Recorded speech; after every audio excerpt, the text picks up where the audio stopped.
Welcome to this week's lecture on Metamorphosis and Modernist Poetry Continued. Franz Kafka, who lived from 1883 to 1924, was the son of an upper-middle-class Jewish family who lived in Prague. His two older brothers had died as babies, so Franz became the oldest brother, a family position which made him feel a great sense of responsibility. You can see this reflected in the attitudes of his character Gregor Samsa in Metamorphosis. When Kafka was born, Prague, now in the Czech Republic, was part of the Austro-Hungarian Empire, and Kafka considered himself, quote, German in both language and culture, close quote. Kafka and his family did not particularly feel close to their Jewish roots and were not very religious. As a young man, Franz Kafka dabbled in socialism and atheism, but he was too immersed in German culture to participate in various social movements in any significant way. Kafka attended law school and later worked in insurance until tuberculosis forced him to retire at age 39. He was regarded highly by his boss and co-workers and was well liked for his charm and humor.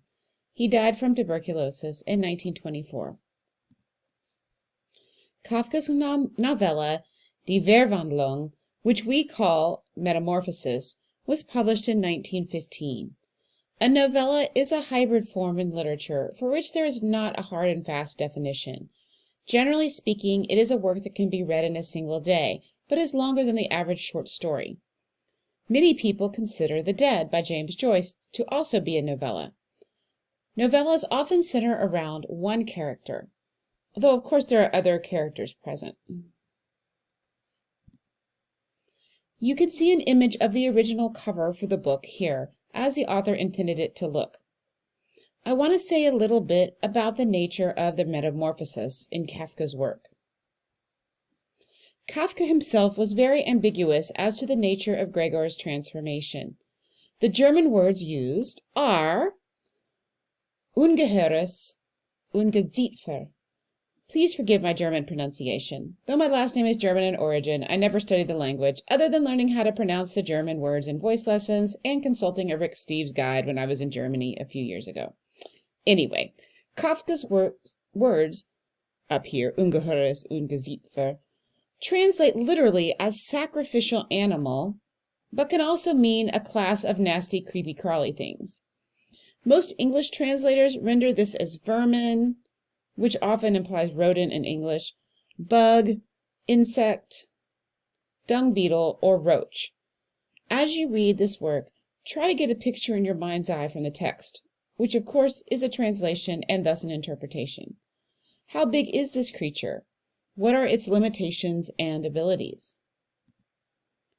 In some ways, it's too bad we haven't gotten the Magic Realism lecture yet from our Magic Realism group, though some of you are in these groups, of course.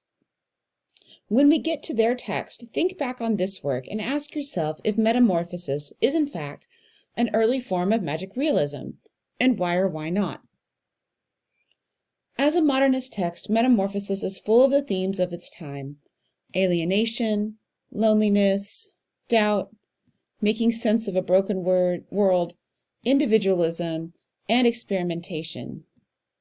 We also see Kafka's socialist dabbling here in references to social class clashes. But all in all, if you're like me, you will find this story surprisingly touching and feel compassion for its unlucky protagonist. We had some Irish modernist poetry in our readings from last week, and this week we branch out a bit with W.H. Auden, Robert Frost, and E.E. Cummings. As in prose, visual art, and music, poetry breaks with the old and makes it new in modernism. This could mean abandoning pentameter, trashing the romantic notion of the sublime, or even breaking free from rhyme altogether. Like visual art, poetic modernism has a number of sub-movements, including Dada, free verse, imagism, futurism, and surrealism, to name a few. I've chosen a range of poets for your consideration this week. W.H. Auden is smack in the middle, time-wise, of our modernist poets for the week. His poem, Stop All the Clocks, Cut Off the Telephone, was first published in 1936. The version in your anthology, and later revised in 1938. The poem is alternatively called Funeral Blues. Auden worked in traditional poetic meter, as you can see by the AABB rhyme scheme in this poem. Some of the work's themes include the notion of time and public mourning for a private loss. Notice the references to some of the new technology of the modern age in this poem. Range Finding by Robert Frost is also on the docket for this week. Many of you are familiar with Robert Frost from his poems Fire and Ice, Stopping by Woods on a Snowy Evening, and The Road Less Traveled. The first thing I recommend when doing a short-ish poem, when you're reading it, is to count the lines. This one has 14 and is therefore a sonnet, by definition. But where is the volta, or rhetorical turn? This will tell us what kind of sonnet it is. Think about the natural drama of a butterfly, bird, and spider, and how it's amplifying the human drama, which is hidden from us somewhat. We have only 2 words for clues: battle and bullet. Take note of the date of composition, 1916. What major world event is occurring? One of those series of cultural shocks that influenced modernism. We go from traditional forms with untraditional themes to the unconventional with Law by E. E. Cummings. No, I did not make a capitalization error here in this first bullet point. Cummings preferred his name to be in all lowercase. In this work from 1958, we get a concrete poem. In other words, a poem whose shape has meaning. Look at the role of the punctuation in this short poem, what it conceals and what it reveals. I hope you enjoyed this second round of Modernist works. Happy reading.